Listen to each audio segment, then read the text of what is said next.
விரல்மிண்ட நாயனார் குருபூஜை. விரல்மிண்ட நாயனார் என்பவர் சேர நாட்டில் உள்ள செங்குன்றூர் என்ற ஊரிலே வாழ்ந்தவர். அந்த பகுதியில் வேளாளர் குலத்தில் விரல்மிண்ட நாயனார் தோன்றினார். அவர் சிவனடியாரிடம் மிக்க அன்புடையவர். அதனால் சிவனடியாரை வணங்கிய பின்பே இறைவரையும் வணங்குவார். அவர் பல தலங்களுக்கும் போய் இறைவனை வணங்க வேண்டும் என்று எண்ணினார். திருவாரூரை அடைந்தார். அந்த சமயம் அங்குள்ள தேவாசிரிய மண்டபத்தில் அமர்ந்திருந்த போது நம்பியாரூரர் என்று சொல்லக்கூடிய சுந்தரமூர்த்தி சுவாமிகள் தேவாசிரிய மண்டபத்தில் இருந்த அடியார்களை வணங்காமல் கோயிலுக்குள் சென்றார்.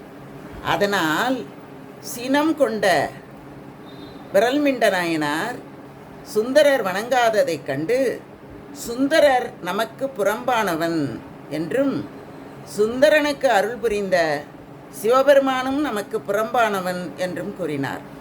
அவர் கூறியதை சுந்தரமூர்த்தி சுவாமிகள் கேட்டார். உடனே அடியார்களை வணங்கி திருத்தொண்ட தொகையை பாடினார். பின் விரல்மிண்டர் அடியார் தொண்டு செய்து கைலாயத்தில் கணநாயகர் ஆகும் பேற்றை பெற்றார். இன்றைக்கு அவருடைய குரு பூஜையாக இருக்கின்ற காரணத்தினால அவருடைய வரலாறை உங்களுக்கு நான் சொல்கிறேன். நன்றி. வாழ்க வளமுடன்.